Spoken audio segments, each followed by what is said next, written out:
Gudivada MLA Venigandla రాము తమ నియోజకవర్గానికి చెందిన పలు గ్రామాల్లో త్రాగునీరు పరిస్థితిని ఉప ముఖ్యమంత్రి పవన్ కళ్యాణ్ కు వివరించారు. త్రాగునీరు రంగు మారిందని, దీంతో ప్రజల్లో ఆందోళన నెలకొందని ఆయన దృష్టికి తీసుకువెళ్లారు. అంతేకాకుండా నీటి శాంపిళ్లను కూడా తీసుకువెళ్లి ఆయనకు అందజేశారు. దీనిపై స్పందించిన ఉప ముఖ్యమంత్రి, గత ప్రభుత్వం గ్రామానికి 4 లక్షల రూపాయల చొప్పున ఖర్చు చేసి ఉంటే ప్రజలకు రక్షిత త్రాగునీరు అంది ఉండేదన్నారు. కానీ నిర్లక్ష్యం వహించడంతో రంగు మారిన నీరు పంపుల ద్వారా వెళ్లే పరిస్థితి నెలకొందని విచారం వ్యక్తం చేశారు. ఈ సమస్యను తక్షణమే పరిష్కరించాలని ఆర్డబ్ల్యూఎస్ అధికారులను ఆదేశించారు. ప్రజారోగ్య పరిరక్షణ, కనీస మౌలిక వసతుల కల్పనకు కూటమి ప్రభుత్వం పెద్దపీట వేస్తుందని ఉప ముఖ్యమంత్రి ఈ సందర్భంగా స్పష్టం చేశారు.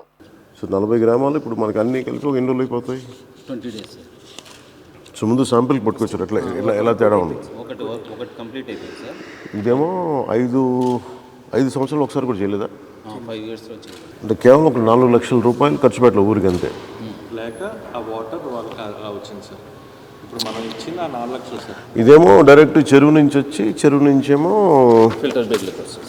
అంటే చెరువు నుంచి చెరువు నీళ్ళు ఫిల్టర్ బెడ్లోకి రావాలి. ఫిల్టర్ బెడ్ నుంచి ఫిల్టర్ అయ్యి వాటర్ బయట ఇది కూడా ఫిల్టర్ బెడ్. దాని మీద ఇసుకేస్తారు. దీని మీద ఇసుకేస్తారా? అంటే 3-4 లేయర్స్ వస్తుంది. ఇప్పుడు ఇసుక మార్చకపోవటం వల్ల అది పనిచేయదు సార్. ఇంకా ఇసుకని ఎప్పటికప్పుడు రెగ్యులర్గా మారుస్తూ ఉంటాం. మామూలు టైం ఎంత? 1 year? 1 year. కనీసం 12 monthsకి ఒకసారి మార్చాలి సార్. 3 meters ఇసుకేస్తారు సార్. ఎవ్రీ మంత్ కొంచెం పైన తీస్తూ ఉంటారు. 3 feet. సో తర్వాత పూర్తిగానేమో మళ్ళీ 12 monthsకి వస్తారు. రీప్లేస్ చేయకపోతే సో కనీసం వీళ్ళు గుడివాడలో 4 లక్షలు కూడా ఖర్చు పెట్టలేదా?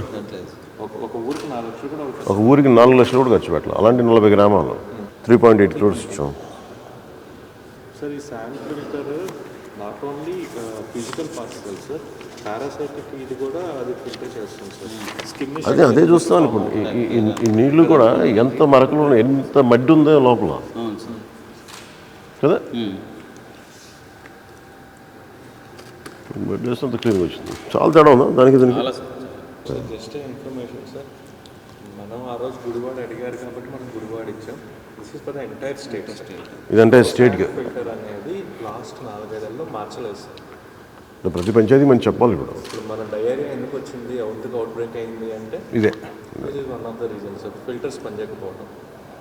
ఇంకా మేమందరికీ చాలా థ్యాంక్స్ చెప్పాలి. చాలా అద్భుతంగా చేశారు.